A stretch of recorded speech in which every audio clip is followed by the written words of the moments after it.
petit prince Xavi Simons a décidé de revenir au Paris Saint-Germain. On voit tout ça dans cette vidéo. Salut à tous les gars, c'est Azial. On se retrouve pour une nouvelle vidéo pour un sujet honnêtement qui me fait plaisir les gars. C'est désormais quasiment officiel. Xavi Simons devrait revenir du côté du Paris Saint-Germain, revenir au Parc des Princes après qu'il soit parti libre au PSV parce que par manque de temps de jeu sous Pochettino, voilà, Pochettino il l'a très peu utilisé et c'était dommage parce que moi je trouvais qu'il avait déjà des qualités, il montrait déjà de bonnes choses. Bref, on va pas refaire l'histoire. Aujourd'hui, il a pris la décision de revenir, ce qui montre encore une fois qu'il a quand même un attachement avec ce club. Ça me fait extrêmement plaisir. Avant qu'on rentre dans le vif du sujet, comme d'habitude, n'hésitez pas, le petit like, le petit commentaire, le petit partage, le petit abonnement aussi, ça fait toujours plaisir. En ce moment, vous êtes bouillant sur la chaîne, ça me fait extrêmement plaisir. Donc continuez, franchement les gars, je vous en remercie énormément. Passons au sujet. Xavi Simons, le PSG a décidé d'activer la clause de rachat de 6 millions de Xavi Simons. Ça, c'est ce qui était sorti il y a quelques jours. Donc la décision finale appartient aux joueurs. Donc ça, cette info-là, elle était sortie il y a de cela peut-être 3-4 jours. J'avais même hésité au moment où elle était sortie à en faire une vidéo, à dire un petit peu le pour, le contre. Est-ce que j'étais pour ou contre l'arrivée de Xavi Simons? Je pouvais aussi me mettre à la place du joueur et dire est-ce que c'était bien pour lui ou pas. Mais du coup, on va le faire dans cette vidéo parce qu'au final, les infos étaient quand même très légères. Il y avait eu ensuite ça, le PSV de son côté veut prolonger le contrat de Xavi Simons. Pour rappel, le PSG dispose d'une clause de rachat de 6 millions que le club a décidé d'activer. Celle-ci n'est valable que jusqu'au 31 juillet, donc là il restait 2 semaines avant la fin de cette clause de rachat. La décision finale appartient aux joueurs, la bataille entre les deux clubs est lancée. Donc il y a quelques jours, on l'avait bien compris, le PSG avait activé la clause. Du côté du PSV, on voulait absolument prolonger Xavi Simons, donc en gros il avait les deux options sur la table. Et on l'a appris du coup ce matin, tout ça s'est fait ce matin, on s'est un petit peu réveillé dans l'euphorie, je me réveille, je reçois la notif officielle, Xavi Simons fait son retour au PSG, je me dis mais qu'est-ce qui se passe et tout. Au début je croyais que c'était des infos un peu bateau et au final je vois que tous les médias se mettent d'accord, ça y est, c'est fait, ça devrait même être officialisé dans la journée, donc on va voir si c'est le cas. Normalement, il devrait passer, au moment où je fais la vidéo, là, il devrait passer sa visite médicale, et ça devrait être officialisé ce soir, ou alors au plus tard demain. Mais normalement, aujourd'hui, il a fait son retour à Paris, donc ça devrait être bientôt officialisé. Donc voilà, le Xavi Simons fait son retour, le PSV annonce le départ de sa pépite, le PSG a levé sa clause de rachat de 6 millions. Du côté du PSV, on l'a autorisé à partir, parce que de base il était parti en stage de pré-saison avec le PSV et le PSV l'a laissé partir du stage de pré-saison, donc ça donne encore un indice sur le fait que ça a l'air plutôt bon pour sa signature du côté du PSG, à part un cafouillage de dernière minute style Hakim Ziyech l'année dernière là, avec le prêt qui au final les papiers sont pas envoyés et tout. Voilà, ça va, t'as quand même 2 mois pour envoyer les papiers, je pense que t'es dans le bon timing, mais vous avez compris, à part vraiment un souci de dernière minute, c'est quasiment fait. Xavi Simons sera au PSG la saison prochaine et on va en parler, ça fait extrêmement plaisir. Xavi Simons va signer un contrat de 4 ans avec le PSG. Il arrive aujourd'hui à Paris. Je vais parler vite fait, avant d'enchaîner un petit peu l'actu et les infos, de ce que peut apporter Xavi Simons au PSG et même du beau geste. Moi honnêtement je trouve que c'est un risque, je vous le dis, et ça c'est à mettre à son crédit et ça prouve quand même malgré tout qu'il a un attachement pour le PSG déjà quand il était au club via ses stories, via aussi ses déclarations, ses interviews et tout, le peu de paroles qu'on lui accordait. Il a toujours montré un grand respect et un attachement au club et ça c'est quelque chose que nous supporters on a toujours aimé, et c'est d'ailleurs pour ça, en plus de ses performances sportives qui moi je trouve étaient intéressantes, c'était pas non plus du top tier, mais c'était intéressant. Je trouvais que quand il était chez nous il méritait plus de temps de jeu qu'il a eu, un peu comme tous les jeunes finalement au PSG, mais c'est un autre débat ça, mais bref, un peu comme tous les jeunes du PSG, je trouvais qu'il aurait dû avoir plus de temps de jeu sous Pochettino, surtout que certains ne montraient vraiment pas grand chose. Lui, il montrait cette hargne, cette niaque, un peu comme l'a fait cette année un Garbi, je trouve, qui malheureusement, pareil, cette année Garbi a eu très peu de temps de jeu, alors que je trouve que dans certaines attitudes, certaines rentrées, pourtant des fois le gars il rentrait 2 minutes, mais en 2 minutes il te montrait plus que certains qui en avaient joué 80.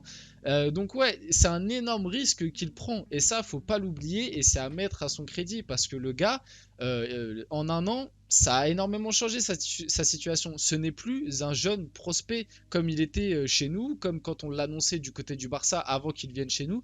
Ce n'est plus un jeune crack qui doit encore prouver. Ça y est, il a prouvé. Il a peut-être pas prouvé au plus haut niveau, il n'a pas prouvé dans des gros matchs de Ligue des Champions, etc. Mais il a prouvé tout au long d'une saison. Déjà, il a prouvé une grande forme de régularité. Il a prouvé dans un club le championnat hollandais, certes, ça reste un championnat plus faible. Et encore que, quand on voit les performances de certains clubs français en Europe, mais bon, si tu prends quand même la globalité du championnat, je pense que ça reste quand même plus faible que la Ligue 1. Mais attention, c'est pas un championnat qui est forcément non plus hyper facile à aborder. C'est un championnat où il y a des difficultés, où il y a des très bonnes équipes. Lui, de son côté, il était au PSV. En face, t'avais quand même l'Ajax, t'avais quand même Feyenoord. T'as d'autres équipes qui sont plutôt sympathiques du côté de l'Eredivisie. Donc, c'est pas un championnat non plus qui est hyper simple et hyper simple à manœuvrer, à s'acclimater. Bon, lui était hollandais, mais dans le style de jeu et tout. Et malgré tout, il te sort une saison vraiment de top player. Honnêtement, du côté du championnat, même avec le PSV en compétition européenne, il a été intéressant. Il te sort vraiment une saison de top player, que ce soit en termes de performance, de statistiques, tout est au niveau. Et il est même devenu quand même un truc quand même assez important. Il a fait la Coupe du Monde 2022 et il est devenu international hollandais. C'est devenu un international qui quand même fait partie des, pas des pièces maîtresses, mais qui fait partie des joueurs importants de cette sélection hollandaise, parce qu'on l'a bien vu, il n'est pas un titulaire indiscutable, mais il fait partie des premiers joueurs qui souvent rentrent en jeu, souvent c'est la première rotation, donc c'est devenu un joueur très important, et c'est pour ça que c'est un risque énorme aussi de son côté, parce que là, à la fin de la saison, tu as l'Euro.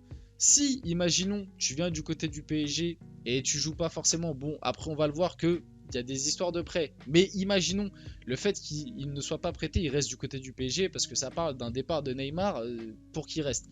Pour moi, même si Neymar part, ça lui assure pas une place de titulaire, bien au contraire. Parce qu'à l'heure actuelle, malgré qu'il ait énormément progressé, malgré qu'il ait explosé, ça reste, c'est un joueur énorme, Xavi Simons. De là à dire que là, en signant, j'en fais un joueur indiscutable du PSG, un mec, c'est sûr et certain, il sera titulaire. Je peux pas l'affirmer à 100%. Je vous dis la vérité, peut-être que certains, eux, sont hypés et tout. Moi aussi, je suis hypé, hein. J'aime trop le joueur. Honnêtement, j'aime beaucoup le joueur, j'aime beaucoup sa trajectoire. Et puis surtout aussi, il a une petite attache avec le club. C'est un joueur qui mouille le maillot, un joueur offensif qui est très polyvalent. Il peut jouer à gauche, même si c'est pas là où il est le meilleur, mais il peut jouer à gauche, il peut jouer en 10, il peut jouer au milieu de terrain. Il est très performant, il peut même jouer en numéro 9 à côté en second attaquant. Donc il est hyper polyvalent et il est assez performant dans tous ses postes. Maintenant, à l'heure actuelle, est-ce que c'est vraiment un titulaire indiscutable du côté du PSG, même en prenant compte qu'il y a le départ de Neymar? Je suis pas sûr. Et c'est pour ça que c'est un risque pour lui, parce que malgré tout, à la fin de la saison, tu as l'Euro 2024.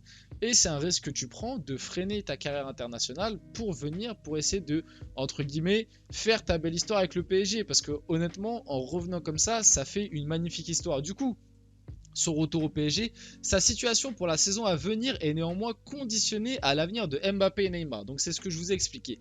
Si Mbappé ou Neymar partent, Xavi Simons restera au PSG. Mais comme je viens de vous l'expliquer, avec un départ de l'un des deux, ou même possiblement les deux, je ne le vois pas forcément comme un titulaire indiscutable qui va mener l'attaque de cette équipe. Imaginons Mbappé et Neymar partent, mais à la place d'Mbappé et Neymar, tu prends Kolo Muani et Bernardo Silva. C'est des... Imaginons. Et même Vlahovic, ça se trouve, parce que Vlahovic, ça a l'air quasiment fait. Et bah, Xavi Simons, est-ce que tu le mets devant un Bernardo Silva, devant un Kolo Muani, devant un Vlahovic? Honnêtement, je suis pas sûr. Comme Luis Enrique a l'air, d'ailleurs j'en ai fait une vidéo qui est sortie hier, si vous voulez savoir la compo que va utiliser Luis Enrique, on a l'air de partir plus sur un 4-3-3 ou à la limite un 3-4-2-1.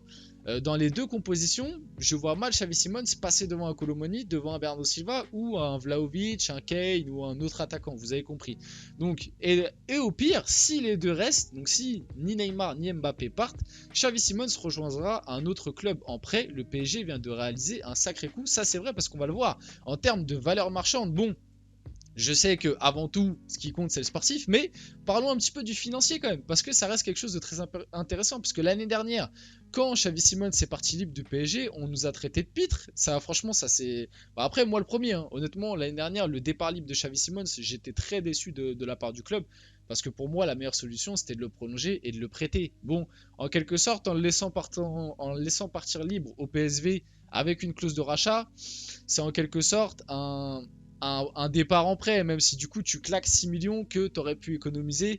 Mais vous avez compris, voilà, ça reste en soi un peu le même système. Du coup, la valeur marchande de Xavi Simons a considérablement augmenté durant son passage au PSV.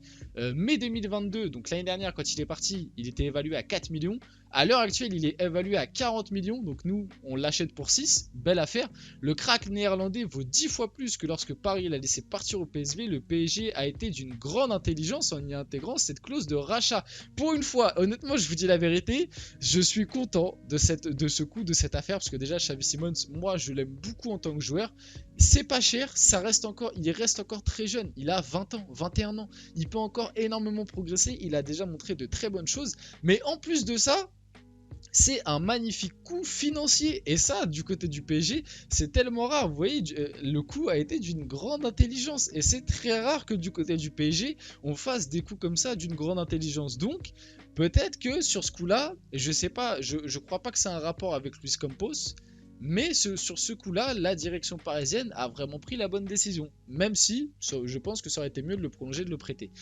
Du coup, le PSG a déjà trouvé un accord avec le club qui accueillera Xavi Simons en prêt. Du coup, si Mbappé et Neymar ne partent pas, il s'agit d'un club d'une plus grosse envergure que le PSV. Donc vous allez peut-être vous poser la question, quel club c'est? Et bien apparemment, ce serait le RB Leipzig, qui est le favori pour accueillir Xavi Simons en prêt. Du coup, s'il n'y a pas de départ de Neymar ou Mbappé cet été, Xavi Simons sera prêté à Leipzig pour remplacer, je pense, Nkunku. Là, encore une fois, là, franchement, ça a très très bien bossé. Alors, je ne sais pas si le PSG a bossé en amont pour avoir un accord avec Leipzig s'il le faisait revenir. Mais en tout cas, ou si c'est Leipzig qui est juste intéressé par le profil et que c'est plus Leipzig qui a fait la démarche. Mais en tout cas, pour tous les partis, le coup est parfait. Pour Leipzig, tu prends un joueur jeune dans leur ADN, exactement ce qu'ils veulent. Voilà, un joueur que tu vas pouvoir former et tout en prêt, qui en plus va parfaitement, je trouve, dans le profil de jeu. Tu remplaces un Xavi Simons tu remplaces un Nkunku par un Xavi Simons qui perd pas au change, c'est à peu près similaire et du coup c'est carré.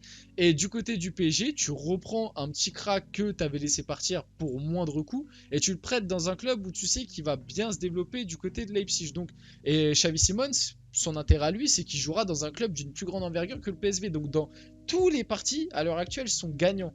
Et moi limite, je serais même d'avis de dire que même si Neymar et Mbappé il y en a un des deux qui venait à partir dès ce mercato-là, moi je serais même d'avis de le prêter dans tous les cas. Parce que comme je vous l'ai dit, je suis pas sûr qu'à l'heure actuelle, même si tu fais partir Mbappé et Neymar, Xavi Simons soit titulaire indiscutable au PSG. Et moi je préfère à cet âge-là qu'il ait énormément de temps de jeu dans un club comme Leipzig plutôt qu'il soit un joueur de rotation au PSG. C'est mon avis là-dessus.